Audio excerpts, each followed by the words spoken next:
Hi, I'm Nick Palmisano, and this is the Bad News Network, Democratic Debates Edition.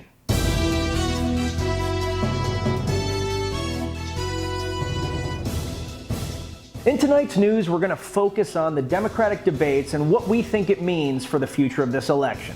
This year's debate shifted hard left, a far different picture than we saw 4 years ago, where most of the Democrats were moderate. This year's group of 20 candidates universally favored several major progressive initiatives: healthcare for illegal immigrants, unfettered access to abortion, removal of the filibuster option, which would ensure that majority rules regardless of how slim that majority is, free college for all, with the exception of a couple of candidates that have tweaks to that message, universal healthcare either as a single-payer system or, in the case of Warren, total abolition of private insurance that can no longer be a competitor to public insurance, and a significant relaxing of the rules around illegal immigration, which essentially would allow for most illegal immigrants to stay here unless they became felons. Only Biden skirted around that with some wordplay, essentially saying that they wouldn't be the first targets for deportation. The only place that the Democrats wussed out on compared to the far left position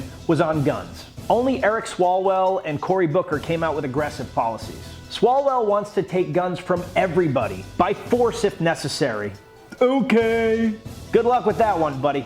And Booker wants universal federal registration and licensing. For all the bluster and celebration that's occurring right now about the end of NRA TV, it still seems that even hard left Democrats are afraid to go up against proponents of the Second Amendment. Now, before I start with an independent analysis of each candidate, it's important to realize that right now it's very, very early. At this point in the last presidential primary, Jeb Bush was ahead with 22%, and President Trump was dead last with 1%. One debate does not a candidate make, and we've got a long way to go. So without further ado, from worst to best, here we go. 20th place, Tim Ryan. I honestly have no recollection of him saying or doing anything, and I watched every minute of both nights. His most memorable moment was when Tulsi Gabbard whipped that ass when he basically said we had to stick around in the Middle East forever. My take? The voters don't care about him, and he's probably going to fade away probably before the next debate. 19th place, Jay Inslee. He's running on climate change, didn't make any profound statements about climate change during the debate,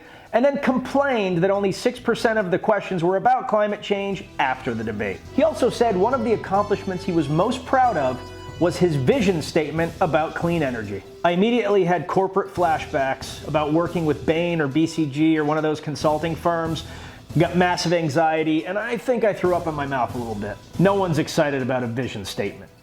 No one. 18th place, John Delaney. Delaney came out as one of the few moderate voices on stage, so you know he's screwed. He explained that Medicare for All would result in, on average, a 13% decrease in hospital profits, which for many hospitals would result in total shutdown. But nobody wants to hear that. They want to hear free health care without any problems. John, here's a tip. You have to do what all these other people do and just lie. Promise them free stuff and say Trump is bad. Also, and even more problematic for me, is that he looked like the authority figure in like every Bruce Willis movie that always doubts Bruce when he's like, hey, there's this big problem. And then, Bruce has to fight his way through it, and then at the end, he's like, I told you so. In 17th place, Michael Bennet. Bennet is one of the two Coloradians, or Coloradans? Coloradians? I don't know, whatever you call them.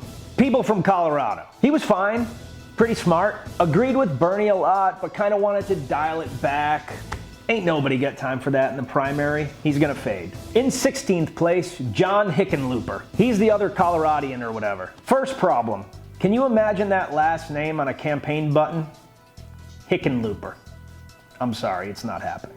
He warned the other Democrats that they have to be careful and make sure that they show America that they are not socialists. He then gave examples of all the times he worked with private industry to get things done. But he didn't hate on Trump enough or promise enough free stuff, so he's done. In 15th place, Bill de Blasio. He's this high only because he made himself more memorable than the other people, but in a week where the NYPD called him full of excrement, and he accidentally quoted Che Guevara at a rally, he really needed to do better tonight. He did not. His biggest moment was when he said that as a Democrat, they should be demanding a 70% tax rate on the rich. So he's got that going for him, which is nice. He also wants you to know that he has a black son, which makes him super woke. In 14th place, Amy Klobuchar, or however you pronounce her last name. It sounds Klingon, and I do like that. She's the last moderate in this group. She gave intelligent and reasoned responses on everything throughout the debate, but found herself constantly in the middle ground. She wants community college free, but not all college. She wants Medicare expanded, but not for all. The result is that she isn't getting anyone excited in this extremely hard left primary, and in order to go further, she's going to have to. So probably no Klingons in the next debate. In 13th place, Eric Swalwell. He's my personal least favorite in this group, and everything that he says or does seems like a desperate cry for attention, just like his campaign thus far. Nevertheless, he fought for a lot of airtime during this debate, and I think improved his position, even though his primary running point is that he wants to confiscate ARs from everybody in the country, even though that will most likely mean some kind of civil war at worst, and at best a whole bunch of standoffs between the police and private citizens killing each other. His most cringe-inducing moment for me, however, was when he complimented all of Biden's positions and then looked at him right in the eye and said, "It's time for you to pass the torch to me." I got the sense from Biden's body language that he'd rather pass the torch to his local barista at Starbucks rather than to Eric. Plus, his last name makes me think of that song, "It's a Small World After All," which just lives in your head and you can't get it out. Thanks, Swalwell. It's a Swalwell after all. In 12th place, Beto O'Rourke. Soy Nick Palmisano y este BNN. Tengo un burro mascota y me gusta visitar la biblioteca. El rojo es mi color favorito. He's this high only because they gave him a lot of time on stage and he still has a big fan base from that whole Texas runoff. But he was cringe as hell when he started dropping Spanish. Number 11, Tulsi Gabbard. She had some fiery moments, especially with the attack on Tim Ryan. She effectively used her veteran status without going over the top and showed that she wasn't going to back down. She's the only candidate to talk about foreign policy in any meaningful way, and she absolutely was the only candidate that discussed ending the war on terror.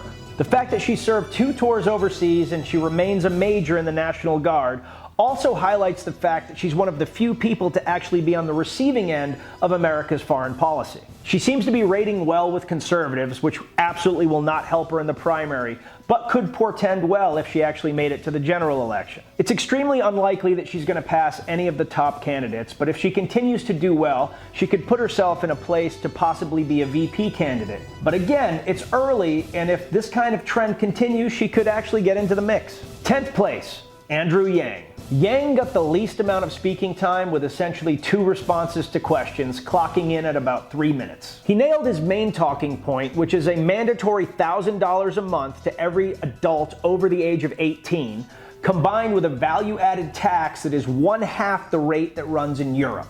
However, he missed on his second opportunity when asked about our relationship with China and whether or not they pose a threat. He agreed that China is absolutely stealing our intellectual property, but he felt that Russia was the bigger long-term threat and that they were, quote, laughing their asses off at us. That cavalier throwaway comment was doubly problematic.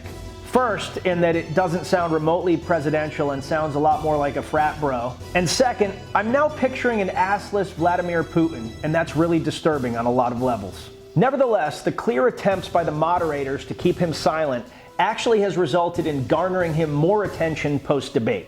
Unless the Democrats find a way to remove him with some modified rules, I think he's going to surge before he falls off, but I definitely think he's going to fall off. 9th place, Kirsten Gillibrand. Gillibrand came out swinging and fought for one of the largest shares of mic time of any candidate. She staked her claim on the topic of women's reproduction rights and was absolutely unapologetic about it. She also spent a lot of time attacking the president. She came out hard against allowing big money in politics, a thing that everyone plays lip service to, but very few do anything about in private. Her problem is that her 2 central issues don't universally galvanize. On reproductive rights, for example, the majority of Democratic women voters do not favor late-term abortions. And while most people do believe that corporations should be out of politics, that doesn't move the needle the way that immigration or healthcare does.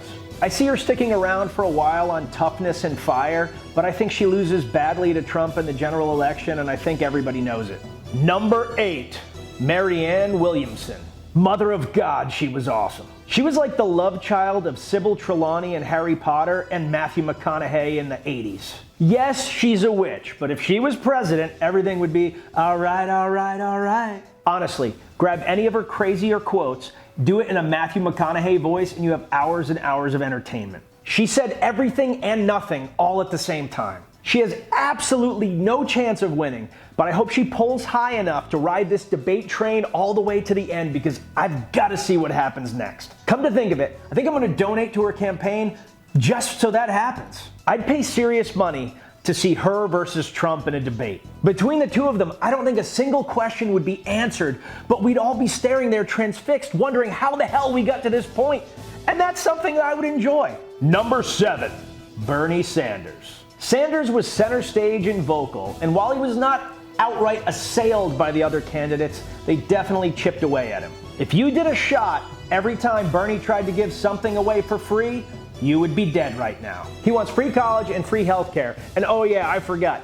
He wants to rotate Supreme Court justices without addressing it in the Constitution or anything. He's just gonna knock that one out. He got super pissed off with Small World After All's comments about passing the torch, and even more pissed off when it was implied that perhaps as an old white guy, he wasn't diverse enough. Instead of rolling with the punches, he came off as a curmudgeon. And while that's not going to hurt him with the Bernie bros, he didn't make any new fans either. He's not going to go away until the end, and when he does, it's going to be with a giant fight. A pissed off Sanders could mess this election up for the Democrats. Número 6, Señor Cory Booker. Yo también hablo español. Beto! No puedo creer que hablaste español antes que yo. Eras una verdadera dickbag. Booker was super pissed that Beto dropped that Espanol bomb before he got to do it and gave him a wicked side eye. So when his time came, he dropped even angrier Spanish than Beto did. Booker did a solid job on Wednesday night, or as I like to call it, JV night. I think he was outperformed by Julian Castro and Elizabeth Warren, but other than Warren, he dominated the stage. He kept much of his focus, even in Spanish, on hammering Trump and tried to rise above the others by making it a fight between him and the president. He also pushed hard on his gun control agenda. He then stayed relevant on Thursday night by backing Kamala Harris's comments about Biden's busing record. Overall, he did a solid job. I expected him to wither on stage, as he has in some debates in the past, but he held his own and was definitely prepared. I think he'd have a much harder time taking on Trump than others would, but he definitely improved his position. Number 5, Julian Castro. En realidad, hablo español. No como estos otros dos payasos. Castro did a great job by simply being genuine. Whether you agree with his policy proposals or not, he actually has an immigration policy proposal instead of just saying, Trump bad, we should do more. His plan involves a few things: reducing non-drug or trafficking border crossings to a misdemeanor, providing a path to citizenship for illegal immigrants that are not felons, restructuring ICE, and creating a Marshall Plan of sorts to invest and restructure Latin America to solve this problem long term. The last portion in particular is an interesting notion that could reassert U.S. dominance in Latin and South America and once again really become the hegemon down there and push away the influences of China and Russia. He did well and had the guts to be bold. It was interesting and unexpected. Number 4, Vice President Biden. He didn't have a breakout performance, but he did well, especially because every other candidate on stage was low-key trying to destroy him. He had a little word salad here and there, but for the most part, he kept his cool. He gave a message of hope. He provided everybody a reminder of the Obama years, which most people think of with very fond memories. He promised to return us to prominence and respect on the international stage, and he promised to take on Trump. While others may have improved their position, and while the press is definitely looking for a more diverse candidate than an old white guy, he remains the front runner at this time. You know what you're going to get with him, and he remains a safe alternative to Trump for independents and Republicans thinking about jumping ship. His biggest enemy is going to be the Harris-Booker-Warren triumvirate, trying to destroy him while trying to look like they're not trying to destroy him.